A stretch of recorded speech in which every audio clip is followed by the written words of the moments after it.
In this webcast, we're going to work Worksheet 8D on energy conservation diagrams.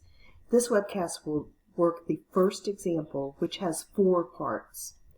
The situation in this example 1 is the same. We have a spring that launches a toy roller coaster.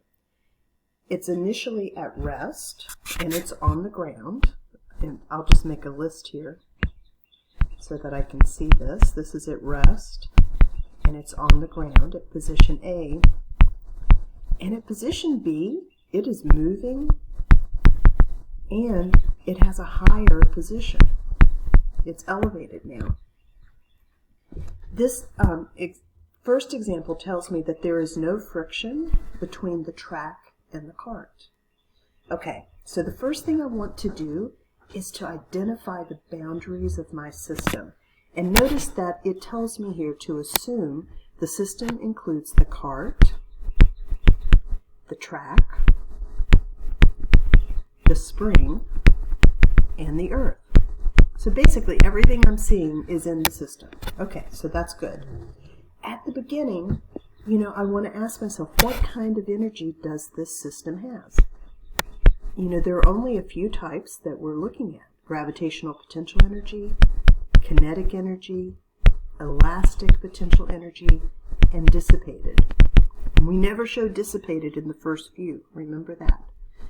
Okay, so I'm going to just fill in these types of energies over here at position B just to set myself up. So at the beginning, there is no gravitational potential energy. The cart is on the ground. There is no kinetic energy. The cart is at rest. It's not moving. Oh, but there is elastic potential energy, right? Because that spring is compressed. Maybe I should write that over here. The spring is compressed. And I'm pretty sure that by the time we get to position B, the spring is back at equilibrium.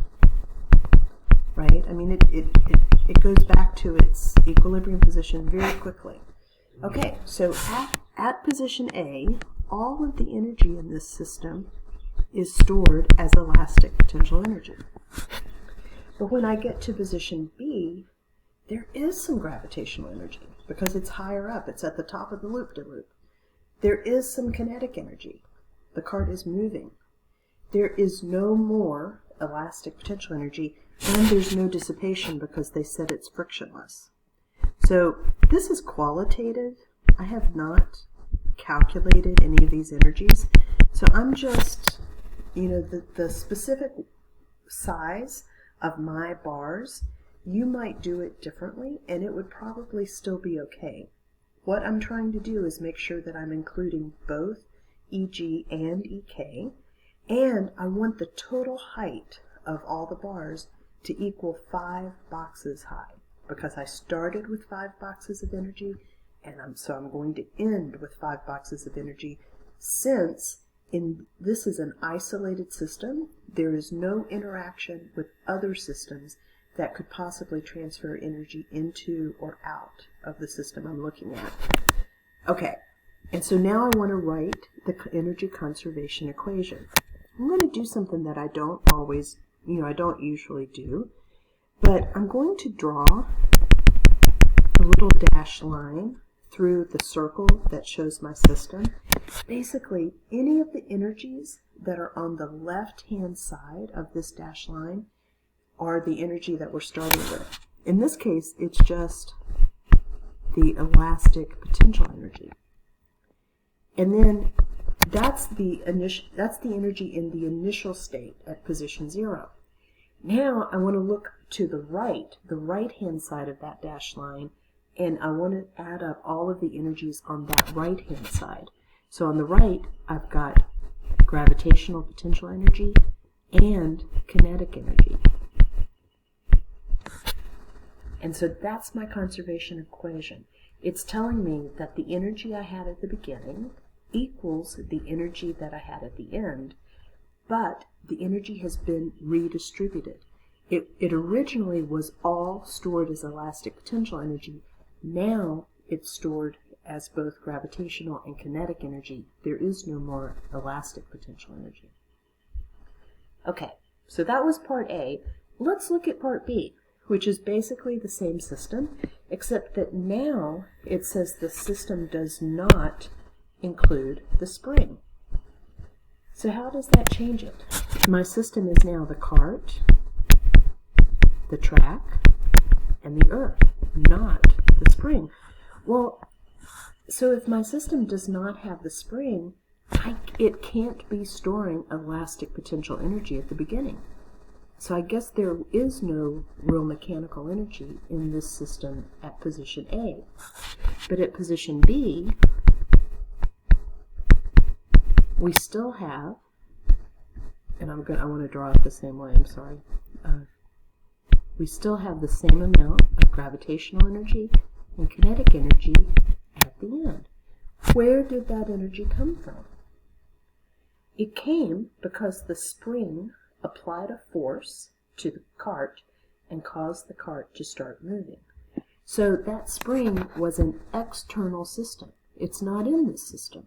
And so when a force from an external system causes a displacement, we have energy that was transferred by the process of working. And so the energy that I see at position B, it came from the system that has the spring in it. And so my conservation equation becomes the work that was done on this toy equals its change in gravitational energy plus the change in the kinetic energy. Okay? Let's go down and look at C. So again, this is pretty much the same situation as 1A, the first one we did. But now there is friction. Okay, so that is the change, is that now we have friction. So I'm going to go back to my original definition of the system. That had everything in it, right? It had the cart, the track, the spring is back in our system, and the earth, okay? And we said that at the beginning, there's a lot of elastic potential energy because the spring is compressed. And at the end, the spring is higher, but it is moving.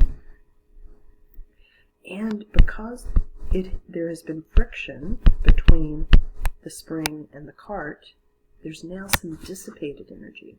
I'm just going to give that one box. And so that means I must have a little bit less of the other two. So the height is the same, right? It's still at the top of the loop-de-loop. Oh, so it must be going slower, right? Because I only have so much energy to spread around. And so here, my conservation equation would be that the elastic potential energy that we had at position A has now been redistributed into gravitational energy and kinetic energy and dissipated energy. Okay, and I think there's one more version of this, 1D. So this again is the same as part A, except now look where the cart is. It's not at the top of the loop-de-loop, it's about halfway up. And so I'm going to make my system be the cart, the track, the spring, and the earth. That was the system we started with. At position A, all of the energy is stored as elastic potential energy. And at position B, I've got some gravitational energy. You know, it is higher. There's kinetic energy because it's moving. And this is 1A, so there is no friction. That's what they told me in 1A, I think. Right? They haven't added the friction back yet. Okay. And it says, make sure your bars are scaled consistently between 1A and 1D. So I'm going to go back and look at 1A. And in part A, I decided to put 2 bars for gravitational potential energy and 3 bars for kinetic.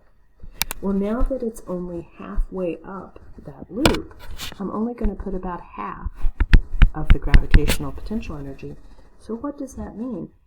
It must mean that there is more kinetic energy, because I don't believe there's any elastic potential energy. The spring, very quickly went back to its equilibrium position, and all of that energy that was originally in the spring had to get distributed somehow between gravitational and kinetic. So that leaves me with more kinetic energy.